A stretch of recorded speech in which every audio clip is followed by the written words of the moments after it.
اعوذ باللہ من الشیطان الرجیم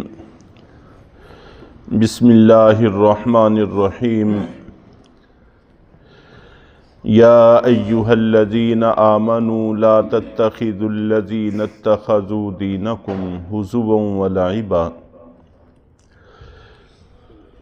کل کے درس میں بھی بات ہوئی تھی کہ ایمان والوں کو حکم ہے کہ اے ایمان والو، تم ان لوگوں کو اپنے دوست نہ بناؤ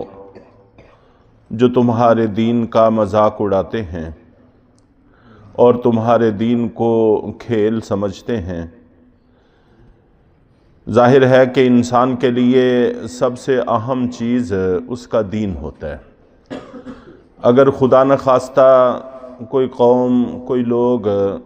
دین ہی کا مذاق اڑائیں تو پھر بھی انسان ان سے تعلقات رکھے، ان سے قلبی معاملات رکھے، تو اس کا مطلب یہ ہے کہ ہمارے دل کے اندر سے دین کی، ایمان کی اہمیت کم ہو گئی ہے، اور یہ انتہائی خطرناک چیز ہے۔ ہمارے نبی پاک صلی اللہ علیہ وسلم کا معمول تھا، ترمذی شریف میں ہے، کہ آپ اللہ تعالیٰ سے یہ دعا کیا کرتے تھے کہ اے اللہ، ایسا نہ ہو کہ دنیا ہی ہمارا مقصد ہو کر رہ جائے اور ہماری تمام تر صلاحیتیں دنیا ہی پر صرف ہونے لگ جائیں اور دین سے، آخرت سے ہم غافل ہو جائیں، ایسا نہ ہو۔ اور ساتھ ہی آپ یہ بھی فرمایا کرتے تھے کہ اے اللہ، ہمارے دین میں ہمارے لیے کوئی مصیبت آئے، اس سے ہماری حفاظت فرما۔ اس لیے کہ دنیا میں بھی اللہ تعالیٰ سے عافیت مانگنے کا حکم ہے، لیکن پھر بھی اگر خدا نہ خواستہ، اللہ نہ کرے، دنیاوی حوالے سے کوئی آفت آ جائے، کوئی مصیبت آ جائے تو بہرحال وہ ختم ہو جاتی ہے، اور اگر زیادہ سے زیادہ طول پکڑے تو موت پر دنیا کا سارا معاملہ منقطع ہو جاتا ہے، ختم ہو جاتا ہے۔ لیکن اگر خدا نہ خواستہ دین کے اندر کوئی خلل آ گیا، کوئی مصیبت آ گئی، تو اس کا تعلق آخرت کی زندگی کے ساتھ ہے، اور آخرت کی زندگی نہ ختم ہونے والی زندگی ہے۔ اس لیے اللہ کے نبی صلی اللہ علیہ وسلم دین میں مصیبت آنے سے اللہ کی حفاظت مانگا کرتے تھے۔ اس سے یہ بات سمجھ میں آتی ہے کہ ہم لوگوں کے لیے دنیاوی مفاد اتنے اہم نہیں ہیں جتنے دینی معاملات ہمارے لیے اہم ہیں۔ اور اسی طرح یہ بھی فرمان ہے کہ من قتل دون دینہ فہو شہید، کہ آپ نے فرمایا کہ جو شخص اپنے دین کی حفاظت کرتے ہوئے مارا جائے تو وہ شہید ہوتا ہے۔ تو دین اتنا اہم معاملہ ہے کہ اس پر آنے والی موت شہادت کی موت ہے، تو اس لیے اپنے دین کی حفاظت، دین کا تحفظ، یہ ہمارے لیے سب سے اہم معاملہ ہونا چاہیے۔ اور جو لوگ ہمارے دین کو تماشا بناتے ہیں، مذاق اڑاتے ہیں اور ہمارے دین کو مٹا دینا چاہتے ہیں، ان کے ساتھ دوستیاں اور تعلقات، قلبی تعلقات، قلبی نوعیت کے معاملات، ان سے ہمیں منع کیا گیا ہے۔ اور ویسے بھی دوسروں کا مذاق اڑانا یہ عام حالات میں بھی ایک قبیح عمل ہے، برا عمل ہے۔ چنانچہ سورہ حجرات کے اندر اللہ رب العزت نے یہ بات ارشاد فرمائی ہے، لا یسخر قوم من قوم، کہ کوئی لوگ دوسرے لوگوں کا مذاق نہ اڑایا کریں۔ اور پھر یہاں پر معاملے کی اہمیت کی وجہ سے مردوں کو علیحدہ حکم دیا ہے، عورتوں کو علیحدہ حکم دیا ہے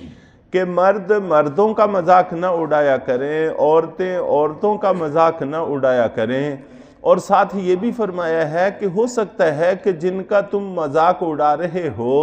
جن کو تم تماشا بنا رہے ہو، اللہ اور اللہ کے رسول کی نظر میں وہ تم سے بہتر ہوں۔ تو جب وہ اللہ اور اللہ کے رسول کی نظر میں تم سے بہتر ہیں، پھر بھی ان کا مذاق اڑا رہے ہیں، تو یقیناً یہ بہت بڑے نقصان کی اور خسارے کی بات ہے۔ تو عام حالات میں، عام دنیاوی معاملات میں بھی ہمیں حکم یہی ہے کہ ایک دوسرے کا مذاق نہ اڑایا کریں، ایک دوسرے کو تماشا نہ بنایا کریں۔ چاہے جائے کہ وہ لوگ جو ہمارے دین کو مذاق بناتے ہیں، اور پھر اس سے بھی بڑھ کر خدا نہ خواستہ ہم خود اپنے دین کے معاملات کو مذاق بنانے لگ جائیں، تو یہ بہت بڑی قباحت کی چیز ہے، جیسا کہ آج کل اس کا رجحان بہت زیادہ بڑھتا چلا جا رہا ہے۔ تو یہ ہمارے دلوں میں دین کی اہمیت بہت زیادہ کم ہونے کی علامت اور نشانی ہے۔ اسی طرح گزشتہ درسوں میں یہ بات گزری ہے، حضرت موسیٰ علیہ السلام کا وہ واقعہ جس میں ان کو گائے ذبح کرنے کا حکم دیا تھا کہ کوئی شخص بنی اسرائیل میں قتل ہو گیا تھا، اس کے قاتل کا پتہ نہیں چل رہا تھا، تو اللہ تعالیٰ نے حکم دیا کہ گائے ذبح کرو اور اس کے جسم کا ایک حصہ اس مقتول کو لگاؤ، یہ زندہ ہو کر بتا دے گا کہ مجھے کس نے قتل کیا ہے، اور اس کے بعد پھر موت واقع ہو جائے گی۔ تو حضرت موسیٰ علیہ السلام نے ان کو حکم دیا، انہوں نے آپ جانتے ہیں طرح طرح کے سوالات کیے، اور ساتھ یہ بھی کہا کہ اتتخذونا ہزوا، اے موسیٰ آپ ہمیں مذاق بنا رہے ہیں، آپ ہمارا مذاق اڑا رہے ہیں۔ تو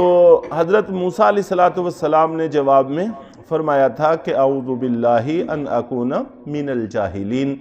میں اللہ کی حفاظت چاہتا ہوں اس بات سے کہ میں جاہلوں میں سے ہو جاؤں۔ تو گویا کہ دوسروں کو مذاق بنانا، دوسروں کا مذاق اڑانا، اس کو اللہ تعالیٰ نے حضرت موسیٰ علیہ السلام کے اس واقعے میں اس بات سے تعبیر کیا ہے کہ ایسا کرنے والے جاہل لوگ ہیں، بے علم لوگ ہیں، ناواقف لوگ ہیں، جاہلیت کا کام اس کو قرار دیا ہے۔ اور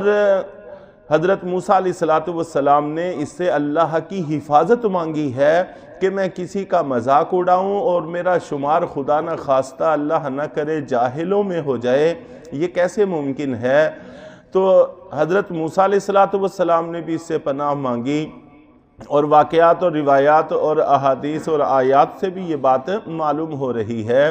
کہ یہ عمل اچھا عمل نہیں ہے۔ ایک تو اس کو جاہلیت کا عمل قرار دیا، اور دوسرا بے عقلی کا عمل قرار دیا، ذالک بانہم قوم لا یعقلون، جو زیر درس آیت ہے، اس میں بھی یہی کہا گیا کہ یہ وہ لوگ ہیں جو عقل سے عاری ہیں، عقل نہیں رکھتے۔ اس لیے عام معاملات میں بھی ہمیں گریز کرنا چاہیے کہ کسی کا مذاق اڑائیں۔ اور یہ بات پہلے بھی ایک دفعہ بڑی تفصیل سے عرض کی تھی کہ مذاق اور چیز ہوتی ہے اور مزاح اور چیز ہوتی ہے۔ مزاح کا معنی ہوتا ہے کہ باتوں میں کوئی دلچسپی کی بات کرنا جس سے سب کے چہروں پہ ہنسی آ جائے اور سب مجلس والوں میں ایک خوشی کی سی لہر دوڑ جائے، اس کو مزاح کہتے ہیں۔ یہ اللہ کے نبی صلی اللہ علیہ وسلم بھی کیا کرتے تھے، آپ کے صحابہ کرام سے بھی ثابت ہے۔ اور دوسرا مذاق استہزاء، جو آج کل ہمارے ہاں رائج ہو رہا ہے، کہ کسی کی عزت نفس کو متاثر کرنا، ایسا جملہ کس دینا کہ جس کے بارے میں کہا گیا ہے اس کی عزت نفس متاثر ہو اور وہ شرمندہ ہو جائے، کسی کو شرمسار کرتے ہوئے دوسروں کے دل کو خوش کرنا، یہ مذاق ہے، استہزاء ہے، اس سے منع کیا گیا ہے۔ دل لگی، لطافت اور مزاح یہ بالکل علیحدہ چیز ہے،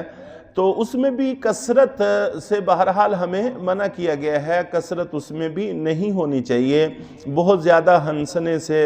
دل مردہ ہوتا ہے اور چہرے کا نور کم ہوتا ہے، تو اس لیے بھی ہمیں ان چیزوں سے منع کیا گیا ہے۔ تو بہرحال